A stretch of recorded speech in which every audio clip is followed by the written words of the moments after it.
아침 목소에 오신 여러분들을 환영하고 축복합니다.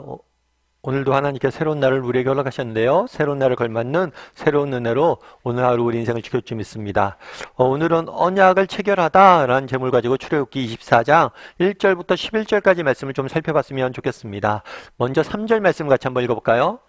모세가 와서 여호와의 모든 말씀과 그의 모든 율례를 백성에게 전하매 그들이 한 목소리로 응답하여 이르되 여호와께서 말씀하신 모든 것을 우리가 준행하리이다. 네, 오늘 본문에 보면 이렇게 됐죠. 모세가 와서 여호와의 모든 말씀과 그의 율례를 백성에게 전하매. 우리가 어저께까지 율법에 대해서 배웠습니다. 하나님께서 이스라엘 백성들이 출애굽한 이후에 시내산으로 인도하세요. 그리고 시내산에서 잠깐 머물게 하신 다음에 시내산에서 뭘 하냐면 모세를 통해서 말씀하십니다. 말씀을 하시고 율법을 주세요. 그래서 이 말씀과 율법을 백성들에게 모세가 전하는 거예요. 그러자 백성들은 어떤 반응을 보입니까? 여호와께서 말씀하신 모든 것을 우리가 준행할 것이다 라고 고백하는 모습들을 보게 되는 거예요. 여러분, 기독교의 가장 특징 중에 하나는 뭐냐면 이 말씀이에요. 말씀이고 곧 율법이에요. 왜냐하면 세상의 모든 신들은 모양이 있습니다. 우리도 절에 가면 부처상이 있죠. 그리고 동남아에 가면 여러 가지 부처나 여러 가지 우상들이 많아요. 일본만 가면 정말 집집마다 신주단지를 모셔놓고 거기다가 우상들을 두고 절하고 예배하죠. 세상이 만든 신, 우상은 다 모양이 있어요. 그런데 우리 하나님은 모양이 없어요. 형상이 없어요. 그래서 우리 하나님은 영이라고 그러고 어떤 모양, 어떤 모습을 한 게 전혀 없습니다. 그런데 세상의 우상은 모습을 하고 있고 모양을 하고 있지만 말하지 않아요. 그런데 우리 하나님은 보이지 않지만 말씀하세요. 세상의 신과 우상은 보이지만 말하지 않지만 우리 하나님은 보이지 않지만 말해요. 그래서 이 말씀이야말로 가장 중요한 기독교의 특징이에요. 여러분, 무엇을 믿는 게 더 지혜로울까요? 보이지만 말하지 않는 우상들과 보이지 않지만 말씀하시는 하나님. 말씀하시는 하나님을 믿는 게 더 지혜로운 거예요, 사실. 그래서 기독교의 가장 큰 특징은 뭐냐면 이 말씀하시는 하나님이 말씀하시는 말씀과 율법이야말로 기독교의 가장 중요한 특징이죠. 그러니까 우리도 따라서 이 말씀이 기독교의 가장 중요한 특징을 알고 무엇보다도 말씀을 배워야 돼요. 말씀을 정말 배우고 말씀을 우리 것으로 만들었으면 좋겠습니다. 제가 종종 말씀드리지만 여러분, 우리가 어떤 프로야구팀을 좋아한다고 생각해 보세요. 롯데라는 팀을 좋아한다고 생각해 보세요. 여러분은 어떻습니까? 롯데에 대해서 정보를 수집하죠. 롯데에 어떤 선수가 이번에 어떤 선수들이 있고, 우리 롯데에는 어떤 선수가 필요하고, 각각 정보를 다 해요. 그러니까 내가 좋아하는 팀은 어떤 선수가 있고, 이 선수의 특징은 무엇이고, 이 선수의 뭐 개인적인 취미는 뭐고, 이런 거까지 다 알잖아요. 정말 어떤 걸 좋아하면 뭐예요? 그거에 대해서 안다는 거죠. 여성들 같은 경우 요즘은 트로트 가수가 되게 유행하잖아요. 특별히 요즘 트로트 가수가 뭐 5, 60대 이렇게 나이 지긋이 많으신 분들도 트로트 가수의 팬클럽이 돼서 이렇게 쫓아다니고 그런다고 그래요. 일거수일투족을 다 아는 거죠. 그래서 내 아들 하루 일과는 몰라도 내가 좋아하는 가수 일과는 다 알잖아요.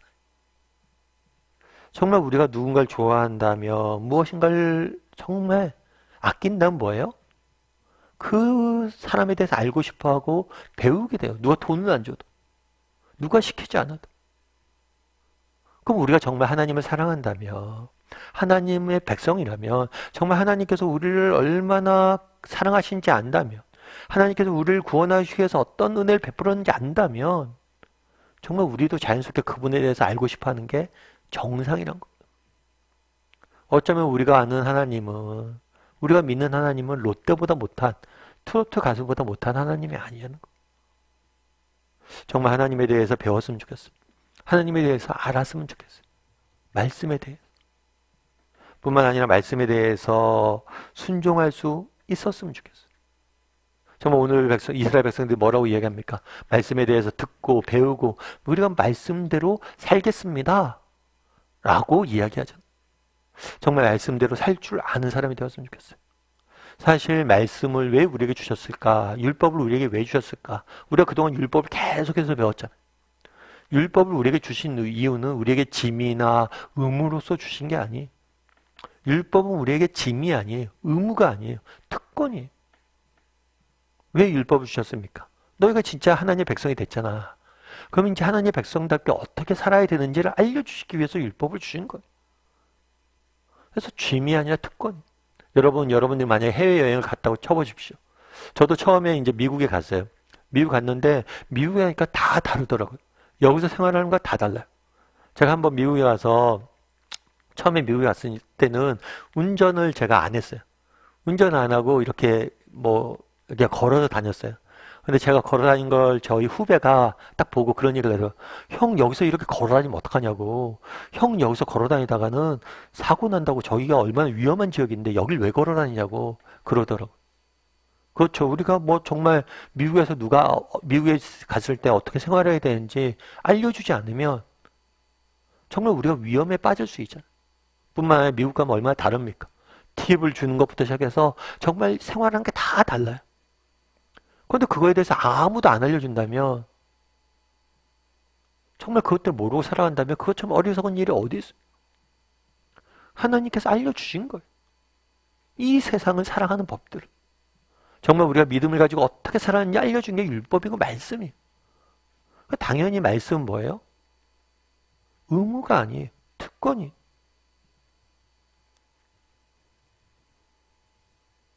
정말 그것들을 우리가 배우고 알아야 돼요. 요즘 제가 가지고 있는 취미 중에 하나가 있어요. 그 취미는 뭐냐면 요즘 핸드폰이 되게 좋더라고요. 뭐가 좋으냐면 이렇게 사진 같은 것도 보면 추천 사진을 보여줘요.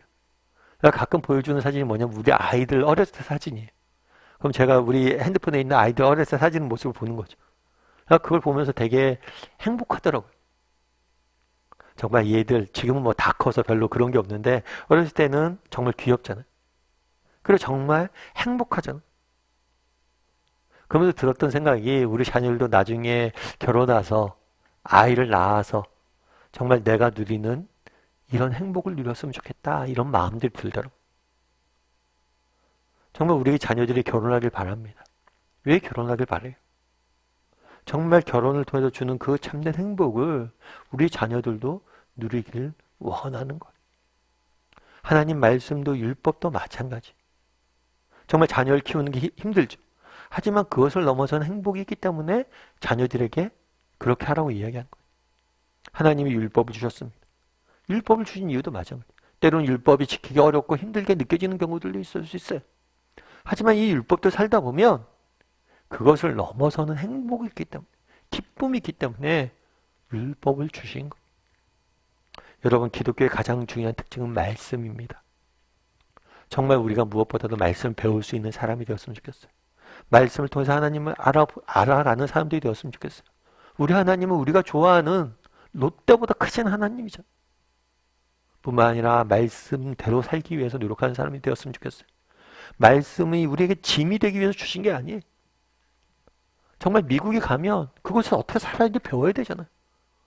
이 세상에 우리가 던져졌는데 어떻게 살아야 하는지 배워야 되잖아요. 그건 특권이고 우리에게 유익이, 우리에게 행복이에요. 그 하나님의 마음을 알고 비록 율법이 지키는 것이 말씀대로 사는 것이 쉽진 않지만 살았을 때 그 어려움들을 넘어서는 기쁨과 행복이 있음을 기억하고 정말 말씀대로 살기 위해서 노력할 줄 아는 저와 여러분 되기를 주님으로 소원합니다.